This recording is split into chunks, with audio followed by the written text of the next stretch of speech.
Sofía García era una arquitecta de certezas.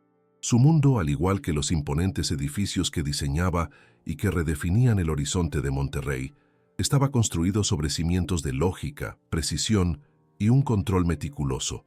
Cada línea en sus planos tenía un propósito inalterable. Cada material era elegido por su integridad probada. Y su vida, o eso creía ella con toda su alma, no era diferente.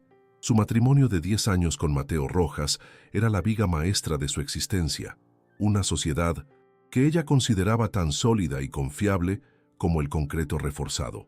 Él, un carismático y apuesto vendedor de yates de lujo, era el contrapunto perfecto a su naturaleza enfocada. Mientras ella erigía rascacielos en el opulento municipio de San Pedro Garza García, él navegaba las aguas sociales, asegurando que su vida compartida fuera tan estéticamente placentera como sus diseños. El viaje de negocios de una semana a Singapur, para la fase final de su proyecto más ambicioso, era solo una breve pausa, una prueba más de la inquebrantable confianza en su unión. El regreso a casa debería haber sido un aterrizaje suave en la pista de la felicidad. El proyecto en Singapur había sido un éxito rotundo, y mientras el taxi la llevaba del aeropuerto a través del tráfico de Monterrey, Sofía sentía una cálida anticipación. Anhelaba la simple y reconfortante rutina de su hogar, la risa fácil de Mateo, la normalidad.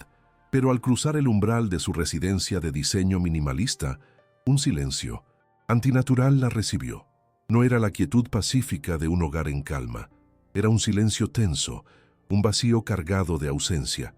No había una nota de bienvenida sobre la encimera de cuarzo, ni rastro del café que Mateo siempre le preparaba cuando volvía de un viaje. Una pequeña e ilógica punzada de inquietud comenzó a formarse en su pecho. Lo descartó como simple cansancio, el inevitable desfase horario. Sin embargo, su mente, entrenada para detectar la más mínima asimetría en un diseño, le gritaba que algo en la estructura fundamental de su vida estaba peligrosamente fuera de lugar. Fue en la serenidad de su estudio en casa, mientras organizaba el correo acumulado antes de deshacer la maleta, que la primera y más brutal grieta apareció en sus cimientos. Un sobre de su banco privado con un estado de cuenta que no esperaba. Lo abrió por inercia, pero los números impresos en el papel hicieron que se le helara la sangre en las venas. La cuenta de ahorros conjunta, el nido financiero que habían construido meticulosamente durante una década con más de 40 millones de pesos.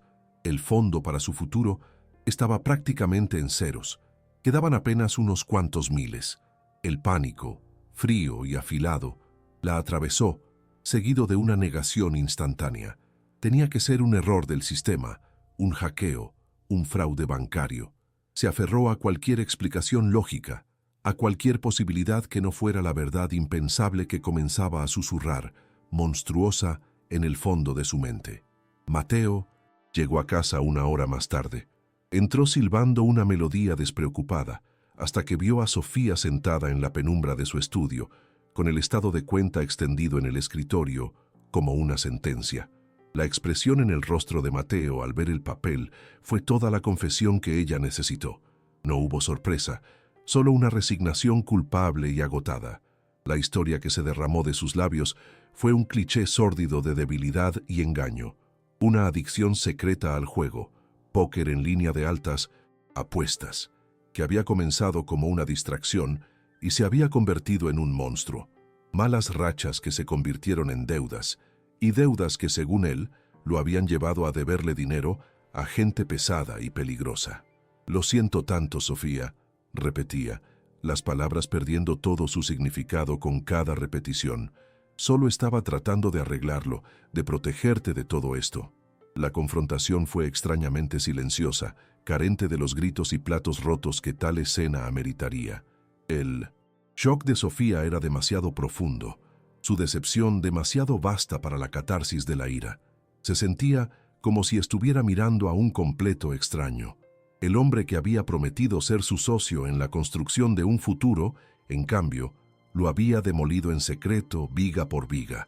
¿Todo?, preguntó ella, su voz apenas un susurro que se quebraba. «¿Te llevaste todo, Mateo?» Él asintió, miserablemente, incapaz de sostener su mirada. La magnitud de la mentira era asfixiante. No era solo el dinero, eran 10 años de confianza, la creencia fundamental en su sociedad, la seguridad de su mundo compartido, todo reducido a cenizas por sus vicios y sus engaños. «Necesito pensar», dijo él finalmente. «Necesito tomar aire. Iré al yate en Cancún. Hablaremos mañana». Y con esa última evasión se fue, dejándola sola en medio de las ruinas. Esa noche, Sofía no durmió. Se sentó en su estudio, la casa silenciosa a su alrededor, mientras su mente de arquitecta intentaba calcular la magnitud del fallo estructural. La confianza había sido el acero de refuerzo de su matrimonio, y Mateo lo había corroído hasta convertirlo en polvo. ¿Podría reconstruirse algo sobre cimientos tan podridos? ¿Quería siquiera intentarlo? La traición era tan absoluta, tan fundamental, que cuestionaba cada recuerdo, cada momento de felicidad compartida. Había sido todo una mentira. ¿Cuánto tiempo llevaba él viviendo esta doble vida? Las preguntas la atormentaban, sin ofrecer respuestas, solo un agotamiento profundo y una sensación de vacío que parecía haberse tragado todo el aire de la casa. El amanecer la encontró en la misma silla, no con respuestas, sino con la fría y pesada certeza de que su vida, tal como la conocía, había terminado. El teléfono sonó justo después de las 9 de la mañana, su estridencia una violación en el silencio de luto de la casa. Era un número desconocido, con un prefijo de Quintana Roo.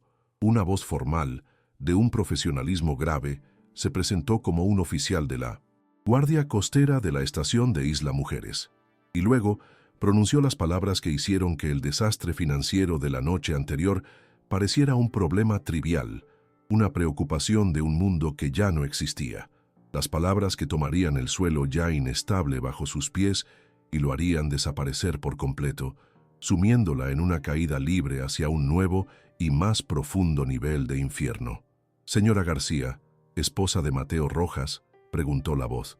«Sí, soy yo», respondió ella, su corazón comenzando a latir con un ritmo ansioso. «Señora, lamento informarle», continuó el oficial, «que esta mañana encontramos el yate de su esposo, La Calma, a la deriva a varias millas de la costa. El motor estaba en marcha y las luces encendidas, pero no había nadie a bordo». Hizo una pausa profesional para dejar que la información se asentara. «Hemos iniciado una operación de búsqueda y rescate, pero las corrientes son fuertes. Encontramos su cartera y su teléfono en la cubierta. Y este momento, su esposo está clasificado como desaparecido, presuntamente ahogado. Desaparecido, ahogado. La noche anterior, su esposo era un ladrón. Esta mañana, era una víctima. La transición fue tan violenta, tan surrealista, que la mente de Sofía se negó a aceptarla, repitiendo las palabras una y otra vez, tratando de encontrarles un sentido que no tenían. El resto del día fue un borrón de procedimientos automáticos, llamadas a la familia de Mateo, visitas de la policía local, su suegra Lourdes, con los ojos hinchados por un llanto que parecía demasiado teatral. Sofía se movió a través de todo como una autómata, desempeñando el papel que se esperaba de ella, la esposa en estado de shock, pero bajo la superficie de su dolor entumecido, la mente de la arquitecta, la mente que busca patrones y lógica, comenzó a trabajar, a conectar puntos que no debían conectarse. Algo no encajaba, la conveniencia de todo, y entonces lo recordó. Conectada a Internet, volvió a la página de su banco y lo vio. La última y más grande transferencia, el golpe de gracia que vació la cuenta, no se había hecho hacía días. Tenía fecha y hora de ayer por la tarde, a las 5:15 p.m., momentos antes de que Mateo saliera de su casa en Monterrey para ir a pensar a su yate en Cancún. La segunda pieza del rompecabezas llegó con el correo de la tarde, que el servicio de mensajería había dejado en la puerta. Entre las cartas de condolencia que ya empezaban a llegar, había un sobre grueso de una compañía de seguros que ella no reconocía. Lo abrió con manos temblorosas. Dentro estaba la copia de una nueva póliza de seguro de vida, contratada hacía apenas un mes. El asegurado, Mateo Rojas; la beneficiaria, su amada esposa, Sofía García. La suma asegurada, $85 millones. El papel casi se quema en sus manos. ¿Te gustan contenidos como este? Suscríbete a Corazones Resilientes. Un hombre quebrado por las deudas de juego no contrata una póliza de seguro de vida de esa magnitud. Y un hombre que planea quitarse la vida sabe que casi todas las pólizas anulan el pago por suicidio. En ese instante, todo el dolor y la confusión de Sofía se cristalizaron en una certeza fría, dura y afilada como un diamante. Mateo no estaba muerto. Había fingido su muerte y la había dejado a ella, la esposa traicionada, como la estrella involuntaria de su fraude más elaborado.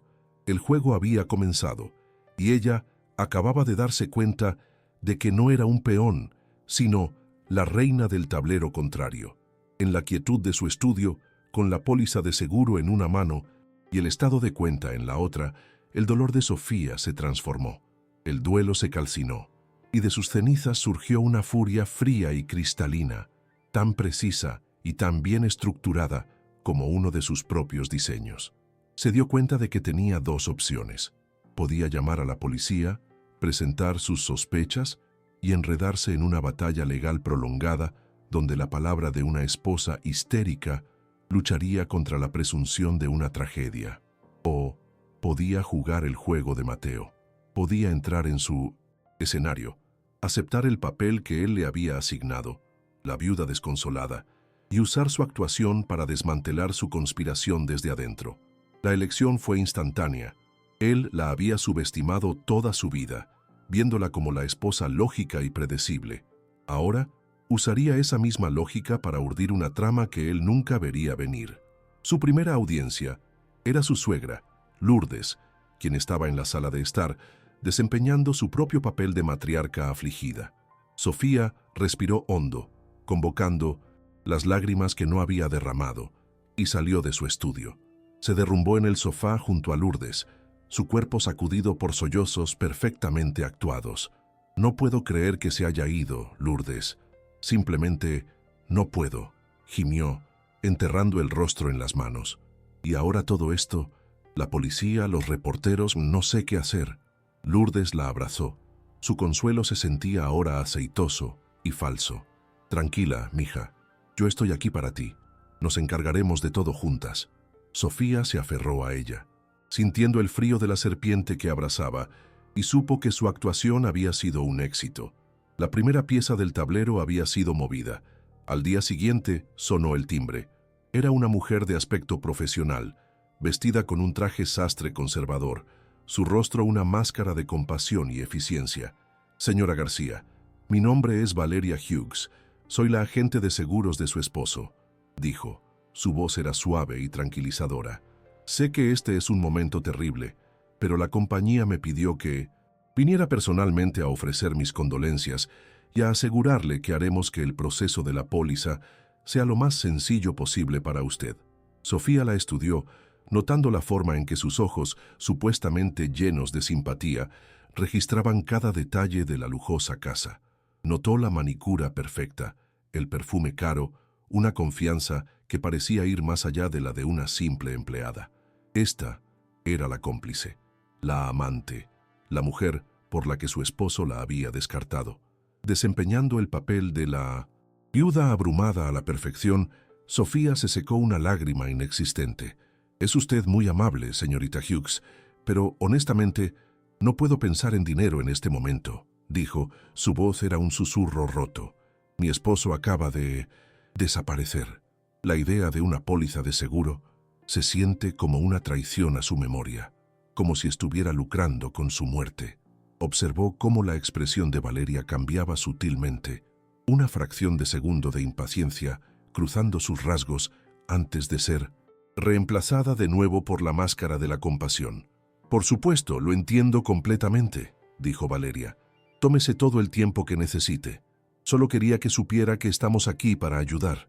La prisa apenas velada de Valeria por acelerar el reclamo fue la confirmación final que Sofía necesitaba. Tan pronto como Valeria y Lourdes salieron de la casa para hacer algunos arreglos, Sofía se puso en acción. No llamó a la policía, que probablemente estaría comprometida o sería demasiado lenta. Llamó a la mejor investigadora privada de Monterrey, una exagente de la Policía Judicial Federal llamada Isabela Moreno, una mujer legendaria en ciertos círculos por su tenacidad y discreción. En una llamada telefónica encriptada, Sofía le expuso la situación: la cuenta bancaria vaciada, la muerte sospechosa, la póliza de seguro de vida de 85 millones de pesos. No le habló de sus emociones. Le presentó los hechos como si estuviera describiendo un problema de diseño estructural. Isabela escuchó en silencio. «Interesante», dijo finalmente. Su voz era un murmullo grave. «Un esposo desaparecido, una amante conveniente y una suegra solidaria. Esto huele a estafa desde aquí. Acepto el caso». Isabela Moreno comenzó a trabajar con una velocidad y una eficiencia que impresionaron incluso a Sofía. Su primera instrucción fue clara y urgente. «Necesitamos ojos y oídos dentro de esa casa», dijo Isabela. «Su suegra es una variable desconocida, pero asumamos que es hostil. Y si su esposo está vivo, se comunicará con alguien». Al día siguiente, un equipo de técnicos disfrazados de una compañía de control de plagas llegó a la casa. Mientras Lourdes estaba convenientemente distraída por una llamada telefónica urgente que la propia Isabela había orquestado, los técnicos instalaron cámaras y micrófonos en miniatura en todas las áreas comunes de la casa. El santuario de Sofía se convirtió en un escenario de vigilancia, un teatro de operaciones donde cada palabra y cada movimiento serían grabados. Lourdes, la suegra, se instaló en la habitación de huéspedes, insistiendo en que no podía dejar a Sofía sola en un momento tan terrible. Su presencia era una mezcla sofocante de consuelo y vigilancia. Le preparaba tés, le hablaba sin parar sobre los maravillosos recuerdos de su hijo y entre sus lamentos hacía preguntas sutiles sobre las finanzas. «¿Estás segura de que tendrás suficiente para mantener esta casa tan grande, mija?» Preguntas sobre el seguro. «Ya». «¿Te llamó esa amable señorita de la compañía de seguros?» Sofía respondía a cada pregunta con una vaguedad de viuda afligida, sabiendo que cada palabra que decía probablemente estaba siendo reportada a su esposo muerto. Era una actuación agotadora, un juego de ajedrez emocional que jugaba las 24 horas del día. La vida bajo el mismo techo con su suegra era una lección de decepción. Lourdes, la mujer que la había llamado hija durante 10 años, ahora era su carcelera, una espía en su propio hogar. Sofía la observaba por los monitores desde su tableta cuando estaba sola en su habitación. Veía a Lourdes hurgando en los cajones del escritorio de Mateo, haciendo llamadas telefónicas susurradas en el jardín. La evidencia aún no era concluyente, pero el patrón de engaño era innegable. La traición de Mateo ya era bastante mala, pero la traición de Lourdes, la de una figura materna que había conspirado activamente en la ruina de su nuera, era de una maldad que Sofía encontraba difícil de comprender. Unos días después, Isabela llamó con su primer informe sólido. «Bingo», dijo. «Valeria Hughes no es quien dice ser. Su historial es un laberinto de cambios de nombre y direcciones. Pero encontré el hilo. Hace 2 años trabajaba en la misma agencia de yates que su esposo. Pero eso no era todo. Isabela había conseguido fotos de una cámara de seguridad de un hotel en Tulum de hacía 6 meses. En las fotos, Mateo Rojas y Valeria Hughes no parecían cliente y agente. Entraban en una suite, tomados de la mano. Estaban riendo. La amante y la agente de seguros eran, como Sofía sospechaba, la misma mujer. Con la confirmación de Isabela, el alcance total de la conspiración se desplegó en la mente de Sofía con una claridad aterradora. Esto no era solo un hombre infiel que fingía su muerte, era una operación de 3 personas. Mateo, el cerebro y el actor principal. Valeria, la amante, que proporcionó los medios técnicos, la póliza de seguro, el barniz de legitimidad. Y Lourdes, su propia suegra, la infiltrada, la espía que se aseguraba de que la víctima desempeñara su papel sin sospechas. Estaba completamente rodeada de enemigos, cada uno de ellos usando una máscara de amor o de servicio. Su resolución se endureció. Esto ya no era solo por recuperar el dinero, era por la justicia, por la exposición de cada una de sus mentiras y por asegurarse de que pagaran por todo. La primera prueba contundente llegó una semana después, cortesía de la arrogancia de Lourdes. Creyendo que Sofía estaba sumida en una profunda depresión, la suegra se volvió descuidada. Sofía, desde su estudio, observaba las grabaciones de las cámaras ocultas, y allí estaba, Lourdes, en la sala de estar, hablando por un teléfono que Sofía no reconocía. La calidad del audio era excelente. «Sí, está aquí conmigo», susurraba Lourdes. «No sospecha absolutamente nada. Está completamente destrozada. Pobre cosita. El plan va a la perfección. No ha preguntado mucho. Sobre el seguro todavía. Solo dile a mi hijo que sea paciente, que todo saldrá como lo planeamos». La grabación era una bomba. Era la prueba irrefutable de que Lourdes estaba conspirando, de que sabía que Mateo estaba vivo y de que el duelo de Sofía era el ingrediente esencial para el éxito de su plan. Sofía guardó el archivo de video, su corazón latiendo con una furia fría y calculadora. Inmediatamente, Sofía envió el video encriptado a Isabela Moreno. La respuesta de la investigadora fue rápida y profesional. «Esto es oro puro, señora García. Con esto ya tenemos una conspiración. Podríamos ir a la policía ahora mismo».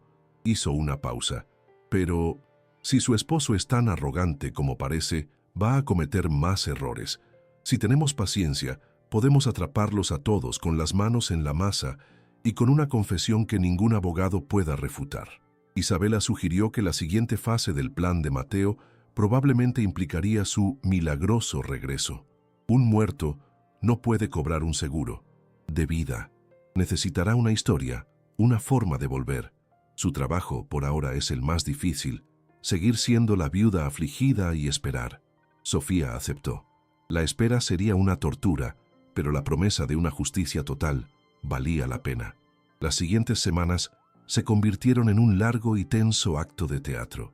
Sofía perfeccionó su papel de viuda rota.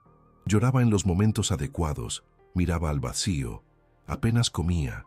Asistió a sesiones de terapia de duelo, una experiencia extrañamente catártica donde podía hablar de su traición real bajo el disfraz de su pérdida ficticia. Jugó el juego con Valeria, la agente de seguros, llamándola con preguntas confusas sobre los formularios. Cada conversación una tortura de autocontrol. Lourdes, su carcelera y compañera constante, parecía convencida. A veces la actuación de Sofía era tan buena que casi se convencía a sí misma. La línea entre el dolor real de su traición y el dolor fingido de su duelo se volvía peligrosamente borrosa. Pero la grabación en su computadora era su ancla, un recordatorio constante del juego que estaba jugando. Y entonces, tal como Isabela había predicho, la siguiente fase de la operación de Mateo comenzó. Fue una noche de martes. La lluvia golpeaba suavemente contra las ventanas. El timbre de la puerta sonó, un sonido inesperado y alarmante en la quietud de la noche. Sofía, con Lourdes siguiéndola de cerca, abrió la puerta. En el umbral estaba un hombre. Estaba demacrado, con una barba de varias semanas y la ropa hecha jirones. Su cabello estaba revuelto y sus ojos tenían una mirada perdida y vacía. Le tomó un momento a Sofía reconocerlo. Era Mateo. Se quedó allí, parpadeando bajo la luz del porche. «Sofía», dijo. Su voz era un susurro ronco, como si no la hubiera usado en mucho tiempo. «¿Sofía? No sé dónde estoy. No recuerdo nada».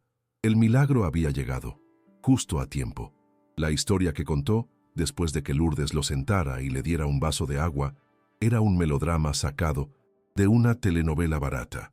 Afirmó que la explosión del motor del barco lo arrojó por la borda, que se aferró a un trozo de madera durante horas antes de perder el conocimiento, que fue rescatado por unos humildes pescadores en un pueblo remoto sin teléfono, que se había golpeado la cabeza y había perdido toda la memoria. Dijo que durante semanas no supo quién era, viviendo en una neblina de confusión, y que, hacía solo unos días, un nombre había vuelto a él: Sofía.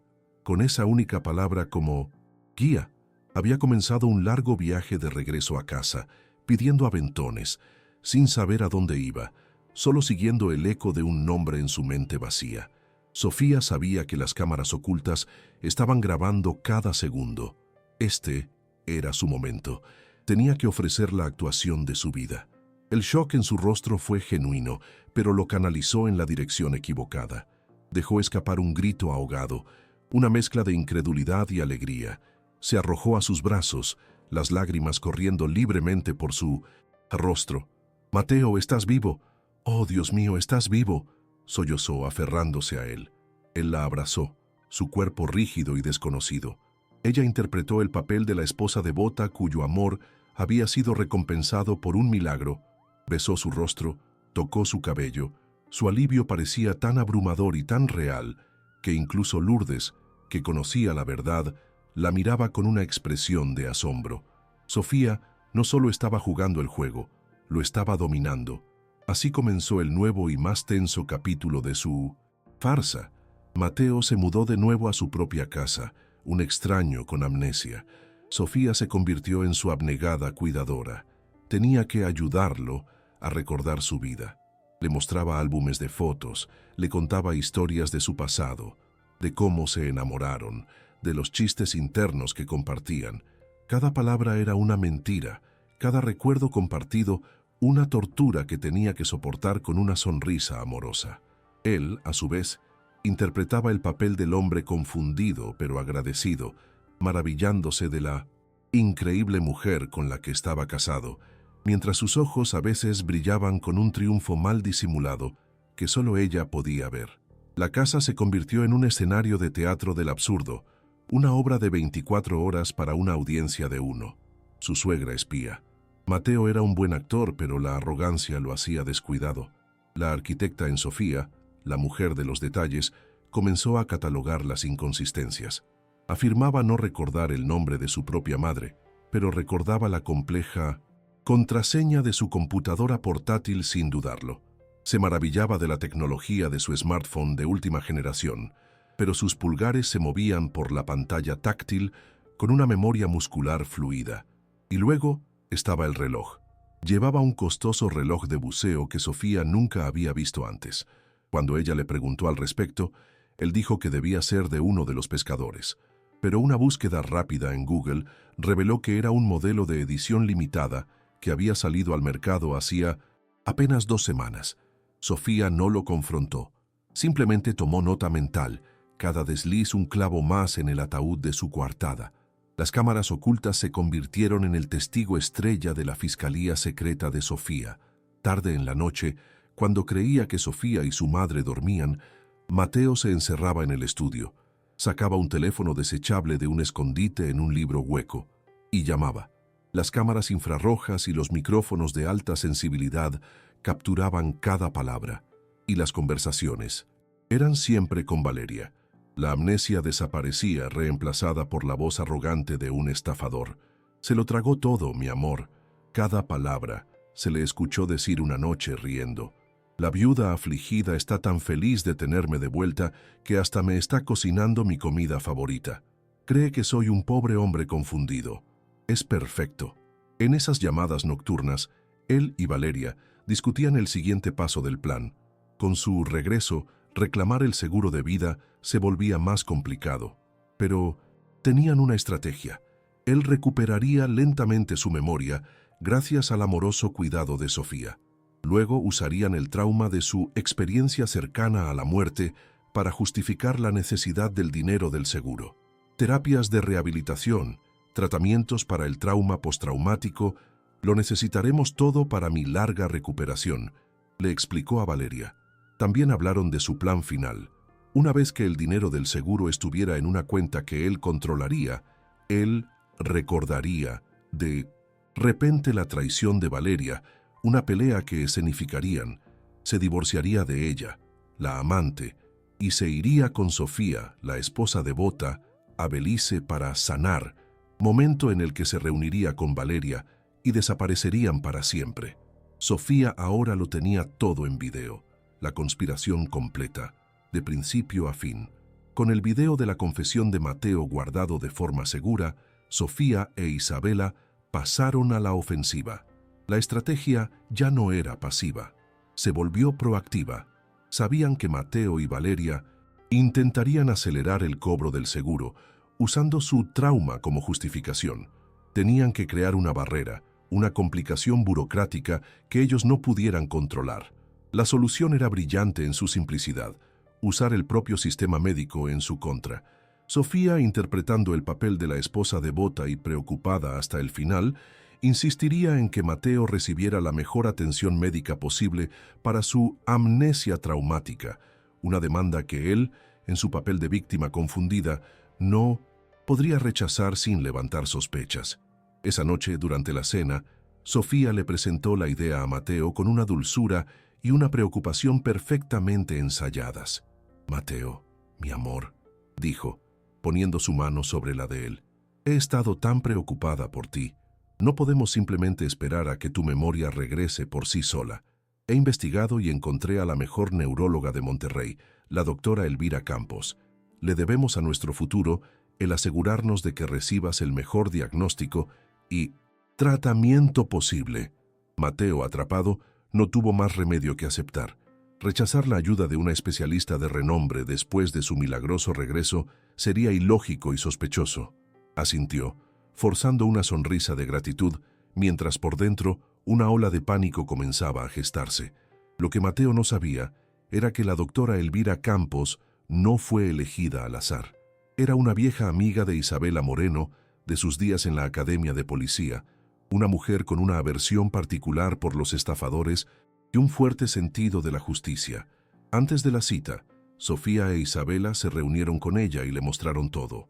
Le mostraron las grabaciones de las cámaras, las llamadas nocturnas de Mateo, la evidencia de la conspiración. La doctora Campos, una mujer de una integridad de acero, se sintió horrorizada y fascinada a partes iguales por la audacia del fraude. Aceptó ayudar sin dudarlo, viendo la oportunidad no solo de ayudar a Sofía, sino de participar en una elegante operación encubierta para exponer a los criminales. La evaluación psiquiátrica fue una clase magistral de guerra psicológica. La doctora Campos sometió a Mateo a una batería de pruebas cognitivas y entrevistas diseñadas específicamente para detectar la simulación. Le hizo preguntas capciosas sobre su pasado, mezclando detalles reales de su vida, que Sofía le había proporcionado, con hechos falsos para ver cómo reaccionaba. Mateo, aunque era un actor consumado, luchaba por mantener su historia coherente bajo el escrutinio de una profesional. Sentía que sus mentiras, antes tan sólidas, se estaban volviendo transparentes bajo la mirada penetrante de la doctora. Salió de la consulta sudando frío, con la incómoda sensación de que su actuación no había sido tan convincente como esperaba. Unos días después, la doctora Campos entregó su diagnóstico en una reunión a la que asistieron Sofía y Mateo. Con un rostro grave y profesional, explicó que Mateo sufría de un caso severo de amnesia disociativa postraumática y luego soltó la bomba. Debido a la fragilidad de su estado y al riesgo de una mayor fragmentación psicológica, declaró: «Mi recomendación profesional es la admisión inmediata en una instalación de observación psiquiátrica. Necesitamos monitorearlo de cerca, en un ambiente controlado y sin estrés externo, durante al menos 3 semanas». La recomendación fue un golpe maestro. No era una sugerencia, era una orden médica de una experta de renombre. Sofía interpretó su papel, asintiendo con lágrimas de preocupación en los ojos, mientras por dentro saboreaba el jaque mate. La trampa se había cerrado. Ser internado en una clínica psiquiátrica significaba para Mateo la pérdida total del control, sin teléfonos desechables, sin visitas no supervisadas de Valeria o de su madre, bajo la observación constante de profesionales entrenados para detectar mentiras. Su plan de acelerar el cobro del seguro y huir a Belice se había desintegrado. Esa noche, las cámaras captaron su llamada, frenética y susurrada, a Valeria. «Una clínica psiquiátrica, Valeria, quieren encerrarme. La pinche doctora lo ordenó». El pánico en su voz era palpable. «Tenemos que salir de esto.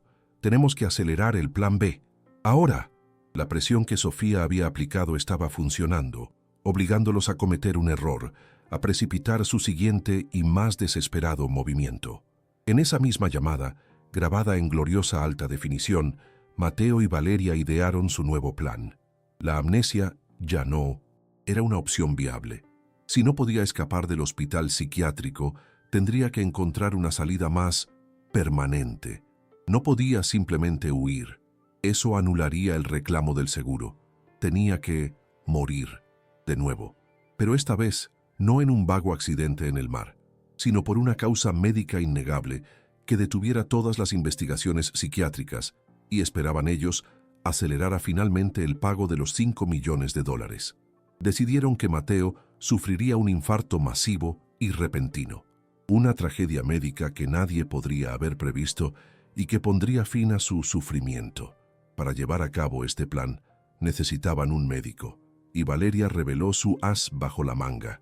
Tenía un contacto, un doctor llamado Benítez, un médico de urgencias al que le habían revocado la licencia por mala praxis y que ahora se dedicaba a hacer favores médicos por dinero en efectivo.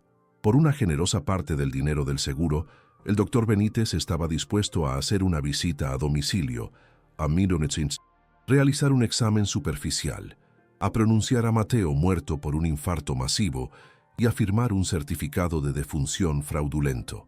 Era el último y más audaz componente de su conspiración. Con un médico cómplice, creían que su plan era infalible, sin saber que cada palabra de su conspiración estaba siendo documentada. La noche siguiente, la obra de teatro alcanzó su clímax. Mientras cenaban, Mateo de repente se llevó las manos al pecho con un grito ahogado. Sus ojos se pusieron en blanco y se derrumbó en el suelo, su cuerpo convulsionando dramáticamente. Lourdes soltó un grito ensordecedor, una actuación de terror maternal digna de un premio. Sofía, que había sido alertada por Isabela de que este podría ser el día, reaccionó con una velocidad que ellos confundieron con pánico. Marcó el 911, su voz llena de una angustia perfectamente fingida. «Mi esposo está teniendo un ataque al corazón». Mientras el operador le daba instrucciones, envió un mensaje de texto con una sola palabra a Isabela. Ahora, el acto final de la tragedia de Mateo Rojas había comenzado justo a tiempo. Tal como Valeria había prometido, el doctor Benítez llegó en cuestión de minutos, mucho antes que la ambulancia oficial. Entró con una maleta médica, su rostro una máscara de profesionalismo sombrío. Se arrodilló junto a Mateo, le tomó el pulso, le iluminó los ojos fijos y dilatados, un efecto logrado con gotas para los ojos, y después de un momento de seria contemplación, se puso de pie y negó con la cabeza. «Lo siento mucho, señora», dijo. Su voz era grave. «Infarto masivo fulminante. No se pudo hacer nada. Se ha ido». Justo en ese momento, los verdaderos paramédicos llegaron a la puerta, pero Benítez los interceptó. «Soy el médico de la familia. Ya es demasiado tarde», les informó. Y mientras los paramédicos se iban, el doctor cómplice sacó un certificado de defunción, listo para cometer el fraude que sellaría su destino. Con el cuerpo de Mateo muerto en el suelo de la sala, Sofía desató la actuación de su vida. Se derrumbó. Un grito desgarrador de angustia saliendo de lo más profundo de su ser. Sus sollozos eran tan convincentes, su dolor tan palpable, que por un momento incluso ella misma se sintió perdida en el papel. Se aferró al cuerpo flácido de Mateo, suplicándole que despertara. Lourdes y el doctor Benítez la observaban, sus expresiones una mezcla de lástima y una satisfacción apenas disimulada. Su viuda estaba rota, exactamente como la necesitaban, demasiado consumida por el dolor para cuestionar los detalles, demasiado devastada para hacer otra cosa que no fuera llorar. No tenían idea de que cada lágrima era una táctica y que bajo la histeria de la viuda, la mente fría de la arquitecta estaba calculando su siguiente movimiento con una precisión milimétrica. A la mañana siguiente, una Sofía con los ojos hinchados y vestida de negro se reunió con Lourdes y Valeria en la sala. Con una voz quebrada, insistió en encargarse ella misma de los arreglos funerarios. «Es lo último que puedo hacer por él», susurró. «Quiero que sea como él hubiera querido». Su petición fue recibida con una rápida y solidaria aceptación por parte de las conspiradoras. Por supuesto, la pobre viuda debía tener el control. Era su derecho. Sofía entonces expuso sus deseos, que eran en realidad los componentes cruciales de su trampa. «Quiero que sea rápido», dijo. «No puedo soportar una larga agonía. Y quiero que sea un funeral de ataúd abierto. Necesito verlo una última vez. Beth, necesito despedirme de su rostro». La petición, tan tradicional, tan propia de una esposa devota, no levantó la más mínima sospecha. Lourdes y Valeria aceptaron de inmediato, intercambiando una mirada de alivio. Un funeral rápido significaba un certificado de defunción más rápido y, por lo tanto, un pago del seguro más rápido. Un ataúd abierto era simplemente un detalle macabro, producto del dolor de una mujer a la que consideraban emocionalmente débil e predecible. Subestimaron a Sofía de la manera más fundamental. No podían concebir que detrás de la fachada de la esposa tradicional y afligida se escondiera una mente estratégica que estaba 3 pasos por delante de ellos. Vieron sus peticiones no como las tácticas de una adversaria, sino como los desvaríos de una víctima, y en su arrogancia caminaron voluntariamente hacia el centro de la red que ella estaba tejiendo a su alrededor. Siguiendo las instrucciones de Isabela, Sofía no eligió una de las grandes y corporativas funerarias de San Pedro. Se dirigió a una pequeña y antigua funeraria familiar en el centro de Monterrey, dirigida por un hombre llamado Señor Aguilar. Aguilar era un viejo amigo de la familia de Isabela, un hombre de una integridad y discreción legendarias. En la penumbra de su oficina, rodeada de muebles de caoba y el olor a cera y lirios, Sofía, acompañada por Isabela, le contó toda la increíble historia. El señor Aguilar escuchó, sus ojos oscuros y sabios, sin mostrar sorpresa, como si lo hubiera visto todo en sus 60 años de servicio a los muertos y a los vivos. Cuando terminaron, simplemente asintió. «El engaño es un insulto a los muertos y una herida a los vivos», dijo con voz grave. «Consideren mis servicios y mi discreción a su completa disposición». El plan para el ataúd era la pieza central técnica de la trampa. No habría embalsamamiento.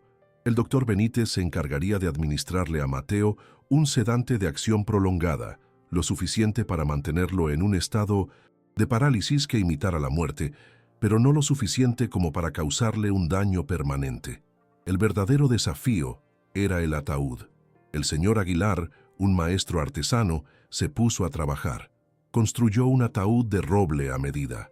Por fuera parecía completamente normal, pero por dentro tenía un sistema de ventilación oculto, pequeños agujeros perforados en los patrones decorativos de la madera y conectados a un discreto tanque de oxígeno en un compartimento inferior, garantizando que Mateo no se asfixiara. Era una obra de ingeniería funeraria, un escenario diseñado para mantener al actor principal vivo y seguro para su dramática entrada final. El traslado del cuerpo de Mateo desde la mansión hasta la funeraria fue una operación tensa. El doctor Benítez supervisó el proceso, asegurándose de que sus cómplices en la morgue privada firmaran los papeles sin hacer demasiadas preguntas. Lo que él no sabía era que el equipo de Isabela estaba observando cada movimiento desde la distancia, documentando la cadena de custodia fraudulenta. Una vez en la funeraria del señor Aguilar, el sedado Mateo fue transferido al ataúd especialmente preparado. El riesgo era inmenso. Un cálculo incorrecto en la dosis del sedante, un fallo en el sistema de ventilación, y su elaborada trampa podría convertirse en una tragedia real. Sofía sintió el peso de la responsabilidad, pero su determinación de llevar a los culpables ante la justicia superó su miedo. Mientras se preparaba el funeral, Sofía e Isabela trabajaban incansablemente en la otra mitad de la trampa, la presentación. Pasaron horas editando la enorme cantidad de grabaciones de las cámaras ocultas. Crearon un montaje de video conciso y devastador. Comenzaba con las llamadas secretas de Lourdes, seguía con el regreso de Mateo y su falsa amnesia, y culminaba con las arrogantes confesiones nocturnas a Valeria, detallando todo el plan de fraude y su intención de huir a Belice. Con esta evidencia irrefutable en la mano, Isabela se reunió con un contacto de confianza en la fiscalía. La policía, ahora plenamente informada, acordó tener un equipo de oficiales encubiertos presentes en el funeral, listos para actuar en cuanto la trampa se cerrara. El día antes del funeral, La tensión en la casa era casi insoportable. Sofía tuvo que soportar un flujo constante de visitantes que venían a dar sus condolencias. Cada palabra de simpatía, una punzada de ironía. Pasó la noche ensayando su elogio fúnebre, una obra maestra de la ambigüedad y el doble sentido, donde cada palabra de amor por su esposo sería para ella una palabra de condena. Se miró al espejo, a la mujer vestida de negro, con el rostro pálido y los ojos llenos de una resolución de acero. La arquitecta había diseñado su proyecto más complejo. Mañana sería la inauguración, y sería espectacular. Esa tarde, Lourdes y Valeria acompañaron a Sofía a la funeraria para un velorio privado. Era su oportunidad de asegurarse de que todo estuviera en orden. Señor Aguilar las condujo a una capilla silenciosa, donde el ataúd abierto descansaba entre enormes arreglos florales. Mateo yacía inmóvil, su rostro pálido y sereno por el efecto del sedante. Lourdes y Valeria produjeron un torrente de lágrimas de cocodrilo, lamentando la pérdida de su amado hijo y amante. Pero las cámaras en miniatura que Aguilar había instalado en la habitación captaron lo que dijeron cuando pensaron que Sofía se había alejado para hablar con el director. «Se ve tan pacífico», susurró Valeria. «Mañana el dinero y pasado mañana, Beliche. Nuestro niño finalmente nos dio lo que nos merecíamos», respondió Lourdes con una sonrisa. Era la última pieza de evidencia que necesitaban.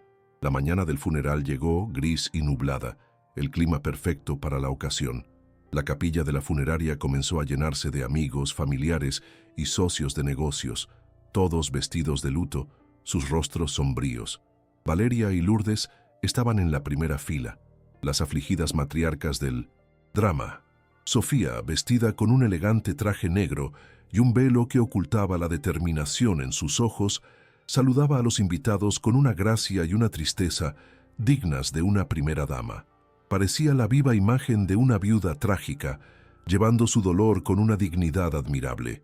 El escenario estaba listo, los actores estaban en sus posiciones, el público estaba cautivo, el telón estaba a punto de levantarse para el acto final, un funeral que nadie olvidaría jamás.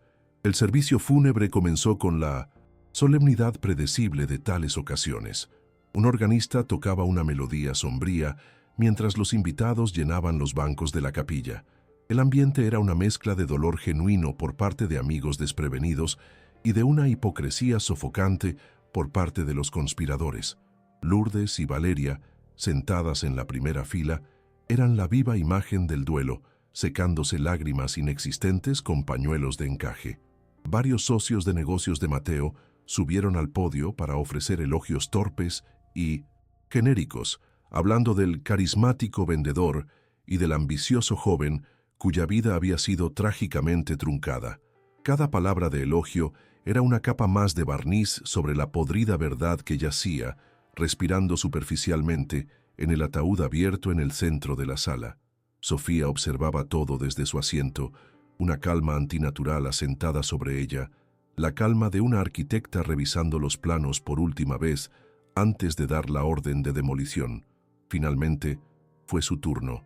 Con una gracia lenta y deliberada, Sofía se acercó al podio. Un silencio respetuoso cayó sobre la capilla. Todos los ojos estaban sobre la viuda, la figura trágica en el centro de la historia. Se aferró al atril, pareciendo frágil y pequeña en su vestido negro. Miró a la congregación, sus ojos pasando por encima de los rostros de amigos y familiares antes de posarse por un largo momento en el ataúd abierto. «Gracias a todos por venir a despedir a mi esposo, Mateo», comenzó, su voz un susurro tembloroso, cargado de una emoción que todos confundieron con dolor. Es difícil encontrar las palabras para describir al hombre con el que compartí 10 años de mi vida. Era un hombre de profundidades que pocos conocían. La primera de sus verdades de doble filo había sido lanzada. Mateo siempre fue un soñador, continuó, su voz ganando un poco de fuerza. Siempre estaba planeando su próximo gran proyecto, una empresa que, según él, aseguraría nuestro futuro para siempre. Hablaba de ello con una pasión que era contagiosa. Hizo una pausa, mirando directamente a Valeria y a Lourdes. Este último proyecto, en particular, fue el más ambicioso de todos. Requirió una planificación meticulosa, una actuación impecable y una confianza absoluta en sus socios. Exigió que todos desempeñaran su papel a la perfección. Para la mayoría de los presentes, sonaba como un tributo a la ambición de su difunto esposo. Pero para los 3 conspiradores y para los oficiales encubiertos en la sala, cada palabra era una soga que se apretaba, una descripción precisa de su conspiración criminal, narrada por la víctima, que se negaban a ver como una amenaza. Concluyó su elogio, sus ojos fijos ahora en el rostro pálido y sereno de Mateo en el ataúd. Él creía que este último acto le traería la paz y la libertad que tanto anhelaba, y a mi manera, yo también lo creo. Se giró hacia el público. Y ahora, Mateo, mi amor, antes de que te despidamos para siempre, tengo una última sorpresa para ti. La extrañeza de... Sus palabras causó un murmullo de confusión entre los dolientes. ¿Una sorpresa?, susurró alguien. Sofía ignoró las reacciones. Algo que, espero, finalmente te despierte de tu largo y profundo sueño. Con una calma que heló la sangre de los que estaban en la primera fila, bajó del podio y caminó lentamente hacia el ataúd. Al lado del ataúd, escondida detrás de un enorme arreglo de lirios, había una cubeta de plata para champán, llena hasta el borde de agua y hielo. Un detalle que el señor Aguilar había colocado allí, aparentemente para mantener las flores frescas. Con un movimiento fluido y sin vacilar, Sofía la levantó. Los dolientes jadearon, confundidos y escandalizados por este acto tan extraño en medio de un funeral. Lourdes y Valeria comenzaron a levantarse de sus asientos, sus rostros una mezcla de confusión y alarma. «Sofía, ¿qué haces, mija?», comenzó a decir Lourdes, pero era demasiado tarde. Antes de que nadie pudiera detenerla, Sofía, con una fuerza nacida de 10 años de amor y un mes de furia, arrojó el contenido completo de la cubeta directamente sobre la cara y el pecho de su esposo, muerto. El shock del agua helada fue una bomba biológica. El sedante de acción prolongada no fue rival para la violenta sacudida al sistema nervioso. Mateo Rojas, el difunto, se levantó de un salto en el ataúd con un grito gutural y ahogado, escupiendo agua y jadeando en busca de aire. Sus ojos se abrieron de par en par, llenos de una confusión salvaje y un terror puro. El pandemonium estalló en la capilla. La gente gritaba, algunos se zambulleron para cubrirse, otros se quedaron congelados en sus asientos, incapaces de procesar la escena de pesadilla que se desarrollaba ante ellos. Lourdes se desmayó. Valeria soltó un chillido agudo, retrocediendo y tropezando con un arreglo floral. El muerto había resucitado en su propio funeral, y su plan perfecto acababa de implosionar de la manera más espectacular y humillante posible. En medio del caos, la voz de Sofía, ahora amplificada por el sistema de sonido de la capilla, cortó el ruido. Y ahora, para aquellos que todavía están confundidos, anunció con una calma glacial: permítanme explicarles. Con un control remoto que sacó de su bolsillo, encendió la gran pantalla de proyección que había sido instalada detrás del altar, supuestamente para un montaje de fotos conmemorativas, pero en lugar de fotos de Mateo sonriendo en su yate, la pantalla cobró vida con las grabaciones de las cámaras ocultas. La audiencia vio con un horror creciente a Lourdes conspirando por teléfono, a Mateo confesando su farsa a Valeria y a las 2 mujeres regodeándose de su victoria junto al ataúd la noche anterior. La conspiración completa, en sus propias palabras, se proyectó para que todos la vieran. Mientras el video llegaba a su fin, los oficiales encubiertos que se habían mezclado con los dolientes se movieron con una eficiencia silenciosa. A medida que las luces de la capilla se encendían, rodearon a los conspiradores. Un Mateo tembloroso, que aún intentaba salir del ataúd, fue el primero en ser esposado. Una Valeria histérica fue levantada del suelo y arrestada. Una Lourdes recién reanimada fue informada de que también estaba bajo arresto. El doctor Benítez, que intentaba escabullirse por una puerta lateral, fue interceptado. Mateo Rojas, Valeria Hughes, Lourdes Rojas y doctor Benítez, anunció la voz de un detective, están arrestados por conspiración para cometer fraude de seguros y Tentativa de homicidio. La justicia en su forma más teatral había sido servida. El funeral de un hombre vivo se había convertido en la escena del crimen de su caída. Mientras los conspiradores eran escoltados fuera, pasando por un mar de flashes de cámaras de los reporteros que Isabela se había asegurado de invitar, Sofía se quedó a un lado, observando el caos que había orquestado. No sentía euforia, no sentía alegría, sentía una profunda y silenciosa sensación de cierre. La arquitecta había identificado la podredumbre en los cimientos de su vida, había calculado las cargas, había colocado los explosivos y había presionado el detonador. Ahora, con la estructura defectuosa demolida, finalmente podía empezar a limpiar los escombros y a diseñar algo nuevo, algo fuerte, algo construido sobre la verdad. 6 meses después, la tormenta legal había pasado. El juicio fue rápido. La evidencia en video era irrefutable. Todos los conspiradores recibieron largas sentencias de prisión. La historia de Sofía se había convertido en una leyenda nacional. La viuda vengadora, que había planeado el funeral más famoso de la historia del país. La compañía de seguros, agradecida por haberle ahorrado un pago de 85 millones de pesos, no solo le devolvió sus ahorros robados, sino que le otorgó una generosa recompensa por su ayuda en la exposición del fraude. Una tarde, Sofía estaba sentada en su estudio, mirando el nuevo y sustancial saldo de su cuenta bancaria. El dinero, nacido de la traición, no le traía alegría, pero le traía una nueva pregunta, un nuevo propósito. ¿Cómo podía usar estos recursos, esta segunda oportunidad, para construir algo bueno a partir de algo tan feo? Fiel a su naturaleza metódica, Sofía no se contentó con simplemente disfrutar de su seguridad financiera recién recuperada. Vio en su experiencia y en sus recursos una oportunidad, una obligación. Canalizó su formidable energía y su intelecto en la creación de la Fundación Segundas Oportunidades. No era una simple organización de caridad, sino una máquina de guerra para las víctimas de fraudes complejos. La fundación se dedicó a ofrecer un tridente de apoyo: asistencia legal de primer nivel para navegar por el sistema judicial, consejería financiera para reconstruir vidas económicas destrozadas y, lo más importante, terapia psicológica para sanar las profundas heridas de la traición íntima.